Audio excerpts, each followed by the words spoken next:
안녕하세요, 여러분. 잘 지냈어요? 먼저 여러분께 새해 인사를 드립니다. 여러분 모두 새해 복 많이 받으세요. 한국에서는 새해 인사를 나눌 때 아주 독특한 질문이 하나 따라오는데요. 떡국 먹었어요? 라는 말입니다.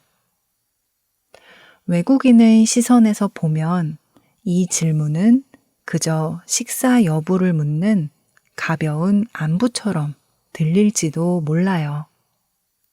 하지만 한국인에게 이 말은 훨씬 많은 의미를 담고 있습니다.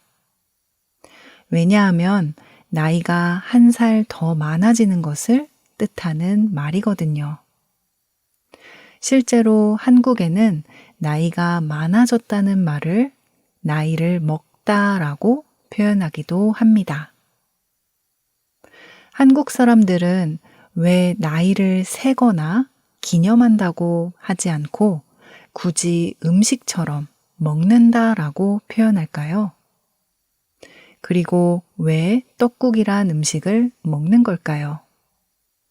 오늘은 한국인들이 나이를 어떻게 생각하는지 그 비밀을 한번 이야기해 보겠습니다. 먼저 떡국이라는 음식의 형태부터 살펴볼까요? 떡국에 들어가는 가래떡은 원래 자르기 전에는 끝없이 길게 뽑아져 나옵니다. 여기서 가래떡의 상징적인 첫 번째 의미를 알 수 있어요. 바로 무병장수인데요. 병 없이 건강하게 오래 사는 것을 의미합니다. 끊어지지 않고 길게 이어지는 떡처럼 우리의 생명과 복이 길게 이어지길 바라는 염원을 담은 것이죠. 그런데 재미있는 점은 이 긴 가래떡을 굳이 동그랗고 얇게 썬다는 것입니다.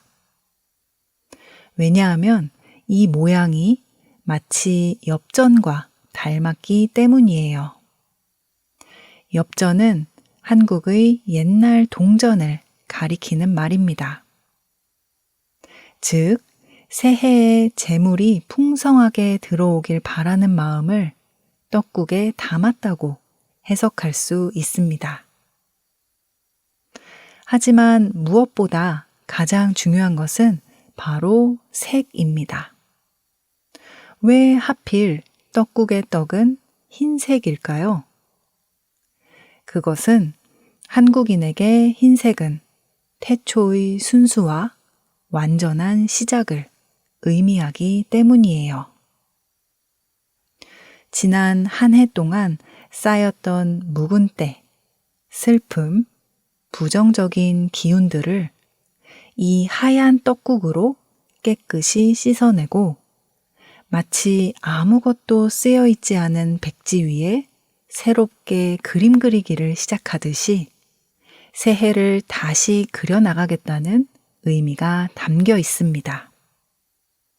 즉, 떡국 한 그릇은 단순한 음식을 넘어서 새로운 시작을 위한 정화의식과 같은 것이죠.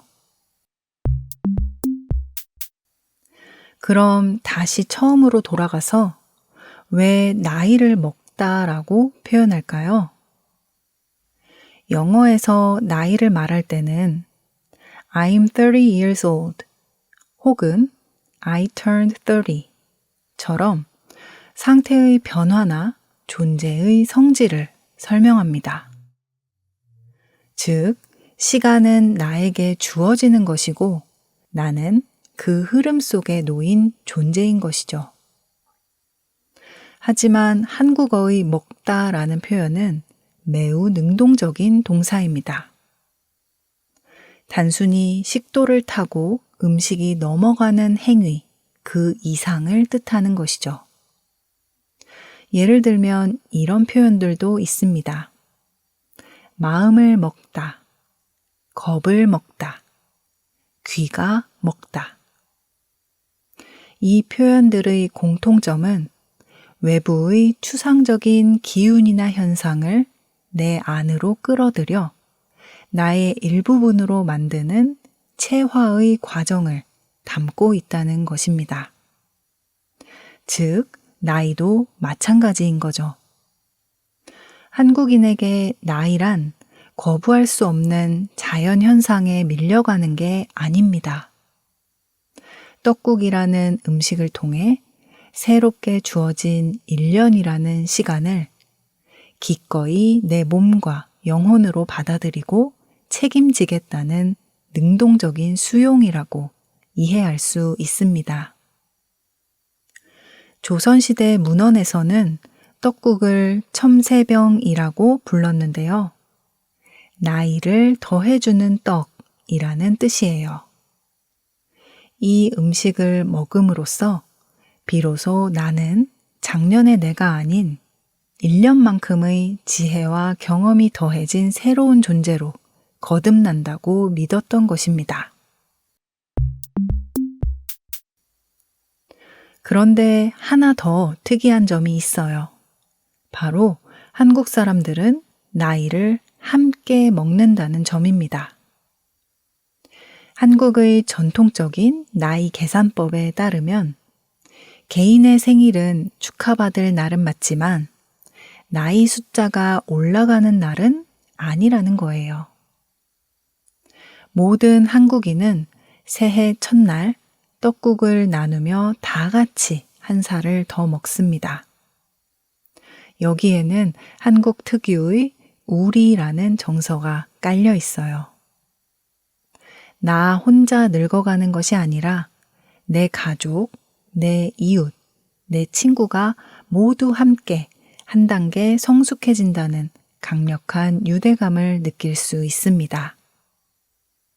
개인보다는 공동체가 함께 맞이하는 시간의 흐름을 더 중요하게 여겼던 것이죠. 그래서 지금까지도 나이를 먹다라는 표현 속에 그 지혜가 살아 숨쉬고 있는 것입니다. 우리는 흔히 나이가 드는 것을 슬퍼하거나 두려워합니다. 하지만 한국인의 관점에서 보면 나이가 든다는 것은 그만큼 더 많은 시간과 경험을 내 방식으로 소화시켜서 더 단단하고 풍성한 사람이 되어가는 과정이라고 할 수 있습니다. 그런 의미에서 새해는 우리의 내면을 채울 수 있는 기회라고 생각할 수 있지 않을까요? 2026년 우리 모두에게 또다시 새해가 돌아왔습니다. 이 소중한 한 해가 여러분께 아주 뜻깊은 시간이 되길 진심으로 바라겠습니다. 지금 K진의 한국어 팟캐스트 멤버십에 가입하시면 멤버십 전용 영상을 보실 수 있고 이 영상의 한국어 스크립트와 심화 학습 가이드 PDF 파일도 무료로 다운받으실 수 있습니다. 아래 링크를 통해 확인해 주세요. 여러분의 적극적인 참여와 관심, 응원에 항상 감사드립니다. 다음 시간에 더 깊고 흥미로운 한국 문화 이야기로 돌아오겠습니다. 지금까지 K진이었습니다. 또 만나요. 안녕.